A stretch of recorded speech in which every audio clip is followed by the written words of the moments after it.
Okay, I'm getting ready to start on a rustic garland. I guess you'd call it a garland.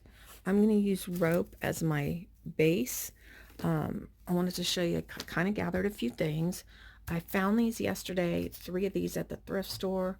I picked 3 of these up at Hobby Lobby the other day. I wished I'd have gotten 4. I may have to go back. I'm probably going to use this because it's got that rope in it, but I'm not 100% sure. I kind of want to keep it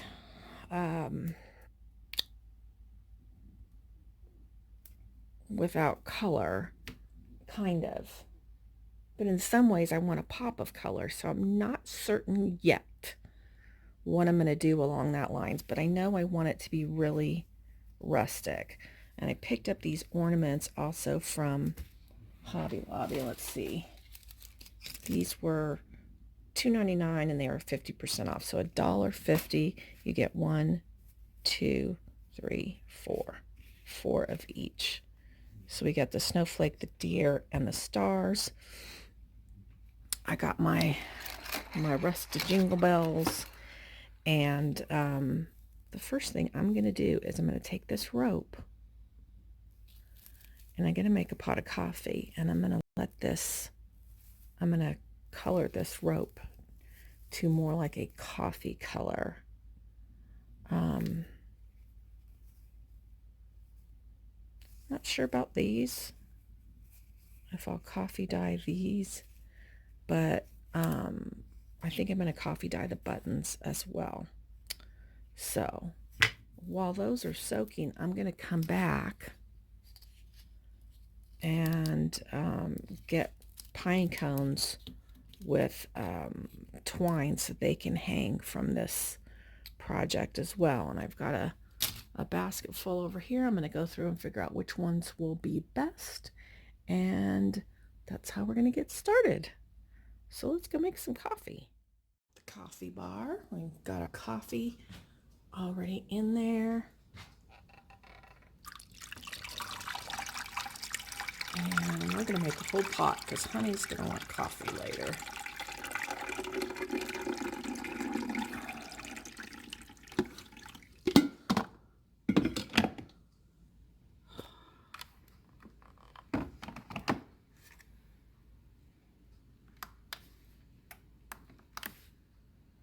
All right, coffee's brewing. Gonna be time to decorate the coffee bar real soon.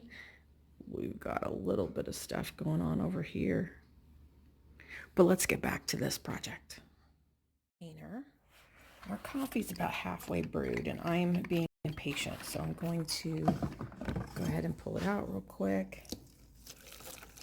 Just pour that coffee in there.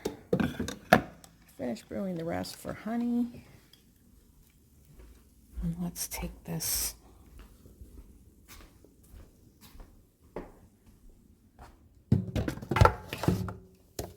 I'm just going to take and kind of smush that rope around in there and make sure it gets coffee dyed.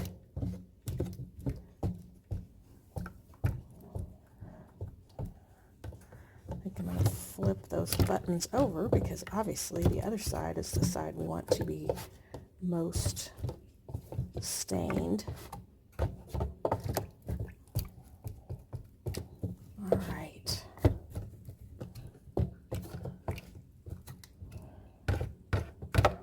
I'm only going to leave that in for about 5 minutes. And then I have the oven turned on to 350. You can tell I've used this for coffee dyeing before. So I have the baking sheet, 350, oven's ready, and we will dry these out quickly by putting them in the oven. I need to leave them in as long as I thought. The rope looks looks good. It doesn't look blonde anymore. And even if it's not dark enough, once I bake it, I can put it back in the coffee if I want to. And I did want to leave these rings on the buttons a little bit darker. So I'm going to bake them with a little bit of coffee on them and see if that helps. So let's get these in the oven.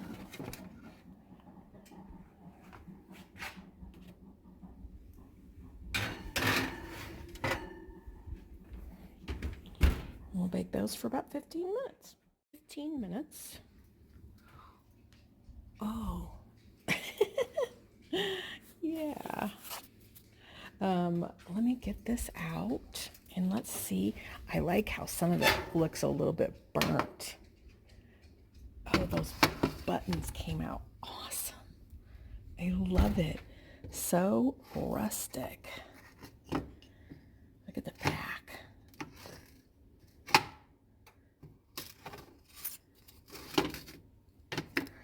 Yeah, these came out awesome. So, you know, you could even put more coffee on them if you wanted, if they're not rustic enough. Maybe we will do that. And let's see how, doesn't that rope look much darker? I love it. All right, I think it still feels a little bit wet. So I'm gonna get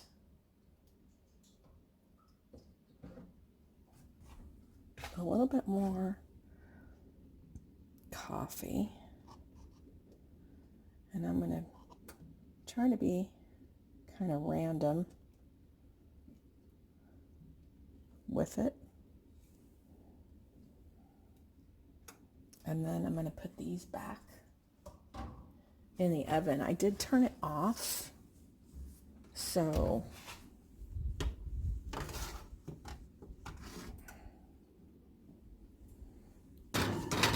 we'll just let it dry in there. Let's turn it off. Cancel. And now it's time to wait. We're waiting for our rope and our buttons to dry. I got a little ahead of the game here and I started working on my pine cones. Now I decided I wanted to add a little bit of a pop of color, but I still wanted it to be subtle. So I have these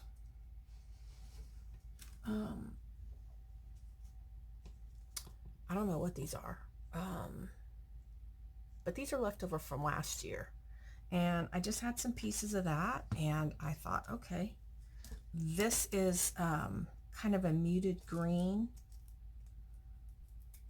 It's got the kind of snow on it, so it's not like real, it's not like, let me show you. It's not like super dark green, you know, it's going to be like, whoa. So what I did was I cut my twine 12 inches. I put a dollop of hot glue and then voila, you have a hanging pine cone. So then what I did is I put another dollop of glue. I separated, let's take one like this. Okay, so you can see how that's in there. So I separated it like this. I put another dollop of glue there. And I left a little stem on the back of this to kind of stick into that glue. And then I'm going to take another dollop of glue and I'm going to add 3 berries.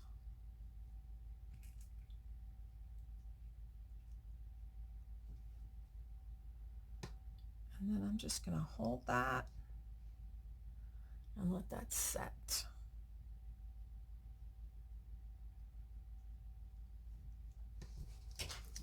So there you go. Now I may want to add a little bit more of the greenery. So I'm just going to take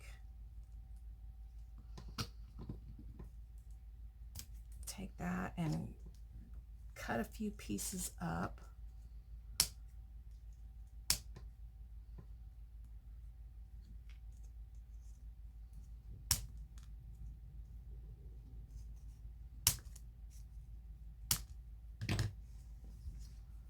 And I may, yeah, I think that's definitely what I'm going to do. Okay. So I'm going to add a little bit of glue right there. And I'm going to stick that. And then I'm going to add a little bit of glue right here.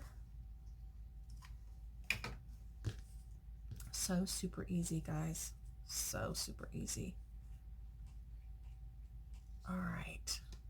So there we go. I like that.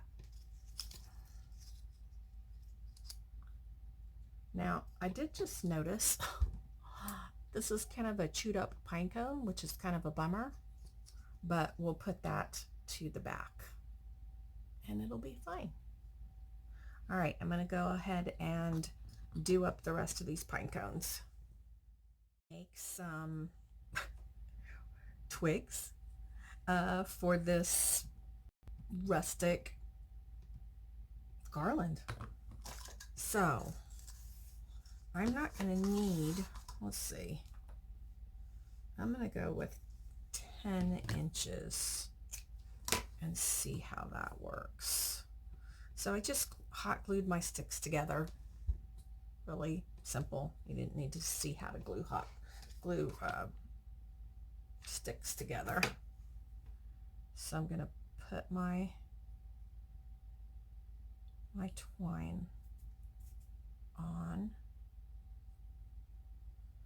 and then I'm just going to, yeah, I think 10 inches is just fine.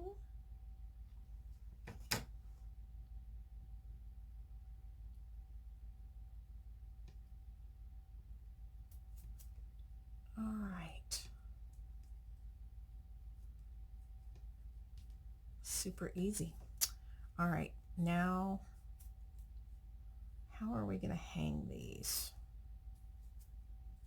from our garland? I'm not 100% sure at this point, but I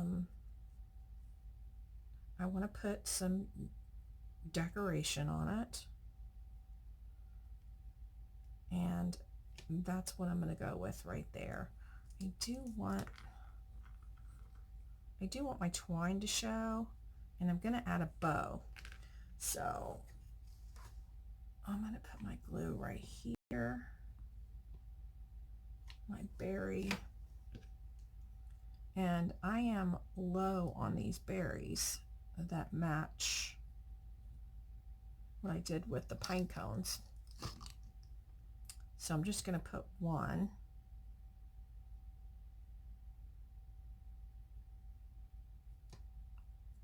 Like that. And then I'm going to get them decorated all up, and I'll be back because I'm going to show you how I'm going to do the bows that are going to go on these. Our buttons turned out. They are so super rustic. I am so glad I had that idea to stick them in coffee. I used to make junk journals and I used to coffee dye paper, so I was like, hey, that'll work. So I'm going to set these aside. I've got my pine cones are all done. I got, oh look, here is how the rope turned out. And I'm going to show you how it looked when we started. So look at the difference with the coffee dyed, and definitely more rustic. All right. So what I'm going to do now, because wetting this rope kind of made it start to fray a little bit, and I have it at the, I gave an extra 6 inches when I was cutting it, an extra 6 inches to loop, to tie it, you know, on the end. I'm gluing this part right. I'm hot gluing this part right here. So what I'm going to do is I want to have a loop right there, obviously. And I want to bring this around. I don't want a big loop. I just want something so somebody can hang this. So I'm going to take my hot glue and let it cool for just a second. And then I'm going to wrap this around. Ooh.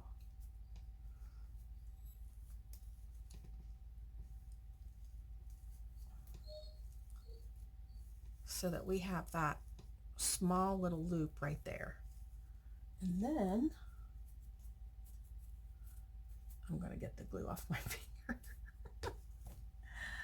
Where is my twine? Where did it go? All right, well, we're just going to use this twine. Okay, so we have that glued. And what we want to do is make sure,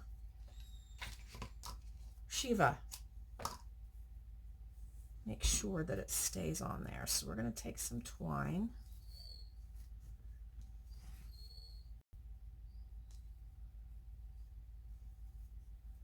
Tie it on really good and tight. And then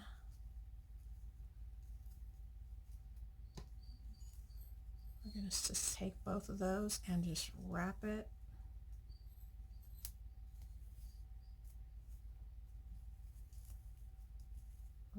around so that that loop, this loop, doesn't come undone.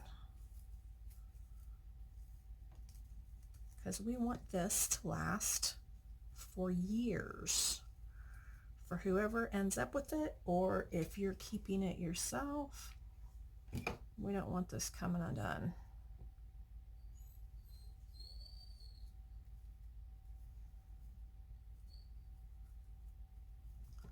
So I just took a little drop of hot glue. I'm going to put another drop of hot glue just to help set this.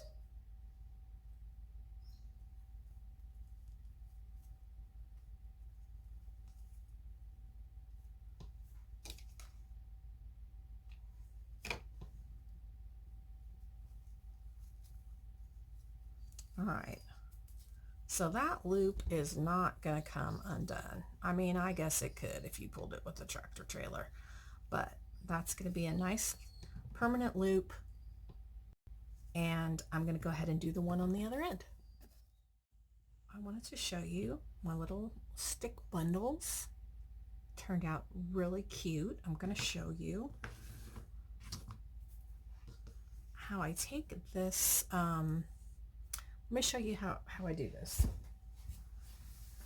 So I buy the burlap, and I like this technique because the strands in the burlap are really thin, and I just pull them out like that. Okay, so I'm going to get down to here, cut that piece off.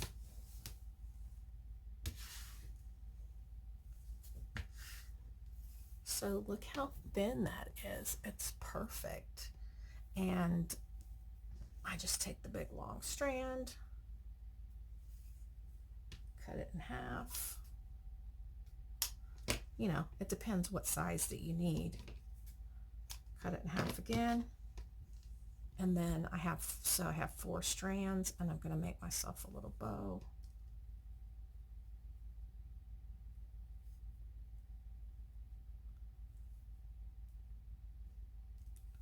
Or maybe I'm not. Let's try that again.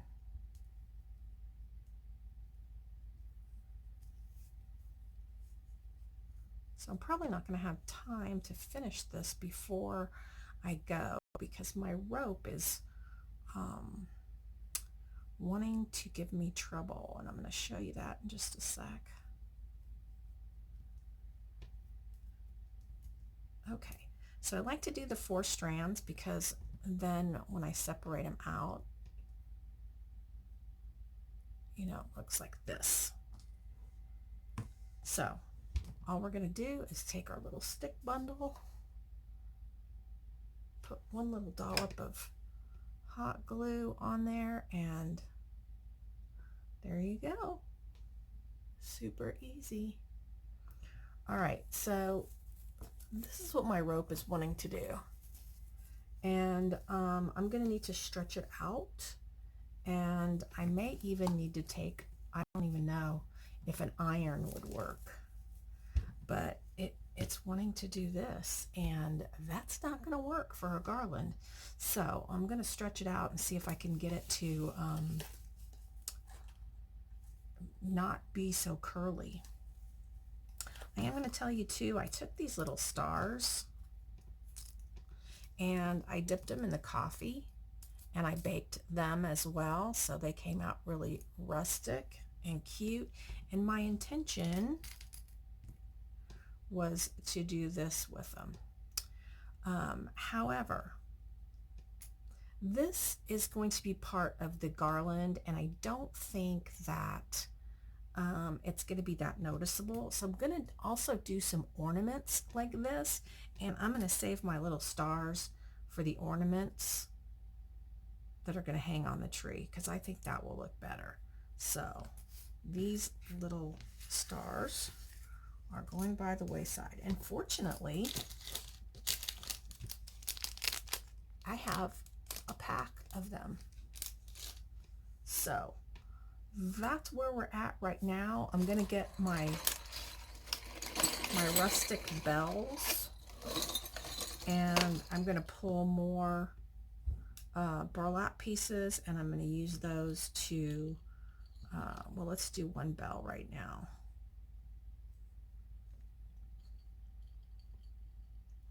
Ugh. I just put that in my mouth to try to get it to stick together, and ugh, lots of fibers came off.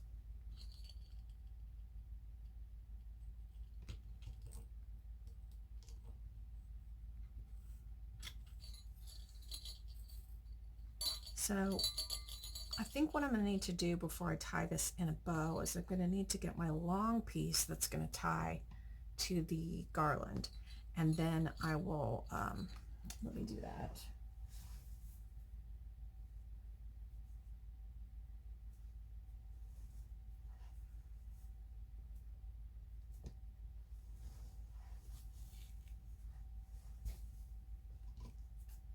So that's why I like having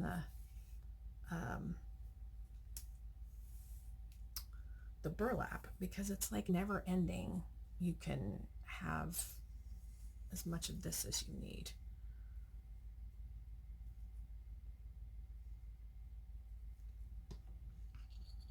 All right.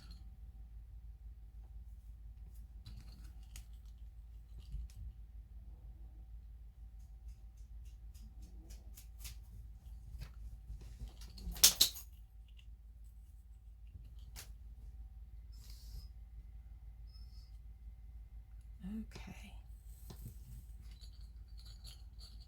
So here's my longer piece that I'm going to use to hang it from the garland. And I just want it long because I don't know exactly how long I'm going to want to hang it. Just going to tie these shorter pieces.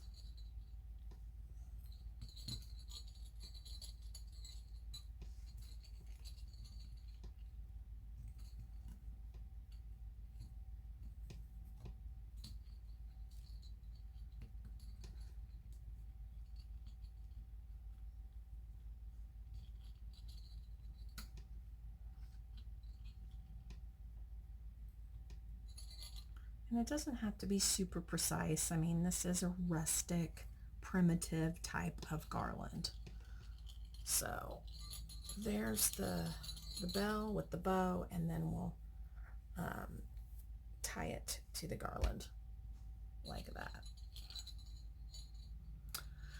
Okay guys, I'm gonna go to work and then I will be back and we'll work on this again later. It's my final project, and let me be honest, I've been in a real time crunch, so didn't have time to video tying everything on, but I think you guys kind of know how stuff gets tied on. So I added jingle bells, here's the stars, snowflake, pine cone, button, and so forth and so on. I had to hang it in here in the guest room, which is getting a Christmas makeover probably tonight or tomorrow night. But anyway, this is it. This is more of like a primitive Christmas garland, but I like it. I think it's really rustic. I think somebody else is going to like it. And I will probably ask, I don't remember how many feet this is. Like 12 feet? I will probably ask $35 for this. So anyway, there you go. Hope you enjoyed. I hope you got inspired. There are so many ways to make these really cool garlands, really cheap, with just stuff you can even find at the dollar store. So thanks for watching. Hit that subscribe button and the bell notification if you like DIY videos like this.